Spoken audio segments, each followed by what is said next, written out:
Hi, I'm Megan Nail with First Person, and I'm here today to talk about three situations you may be faced with when returning workers from furlough or returning employees to the worksite.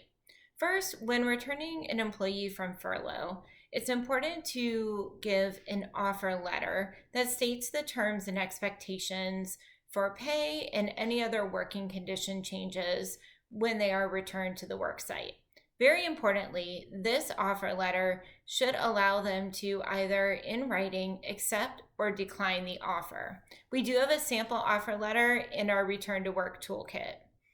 The reason why this is important is if an employee chooses not to return from furlough, you will want to have this documented as a voluntary resignation for any disputes in unemployment and just as a general good practice for your employment records.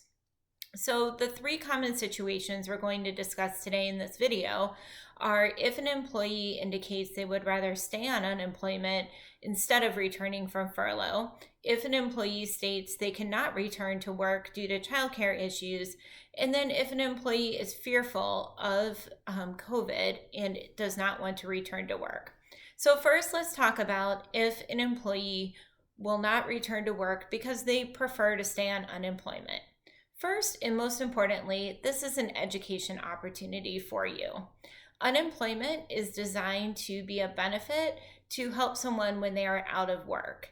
It would be unemployment fraud if the employee received an offer to work and declined it in order to stay on benefits. So giving some gentle education to the employee about this is important. You can also tell them that it's your duty as an employer to report any suspected unemployment fraud should they choose not to return and to continue to elect to receive unemployment benefits. This is where your documentation from the sample return to work furlough letter is really important. If all else fails and you're not able to educate that employee and have him or her return to work, then you would want to file a benefit protest form with the Indiana Department of Workforce Development or whichever state you're working in. And the link to that document is in the accompanying slides to this video. Next, you may be faced with a situation where an employee cannot return to work due to childcare issues.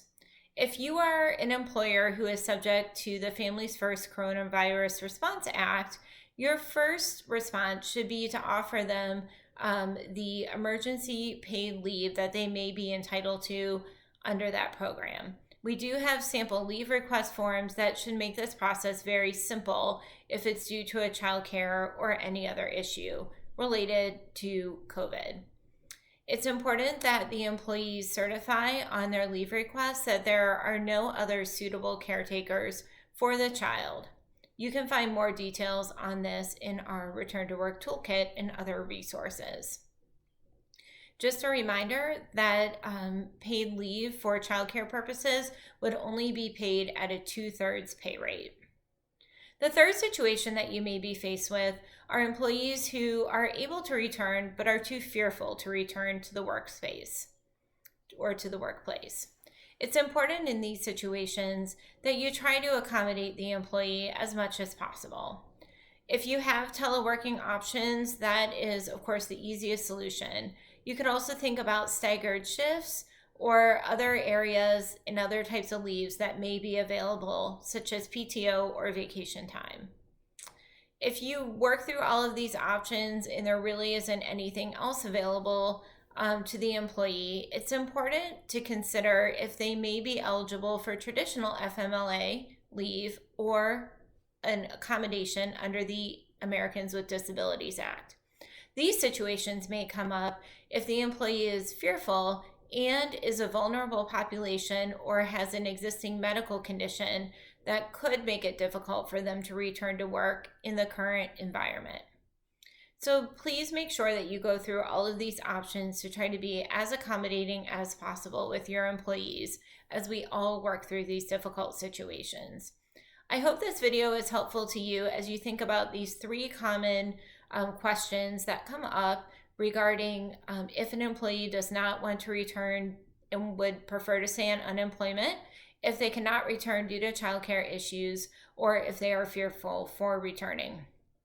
If this video does not answer all of your questions, please reach out to us directly at First Person through our concierge advisor service, and we would be glad to work with you on a one-on-one basis. Thank you. Be healthy.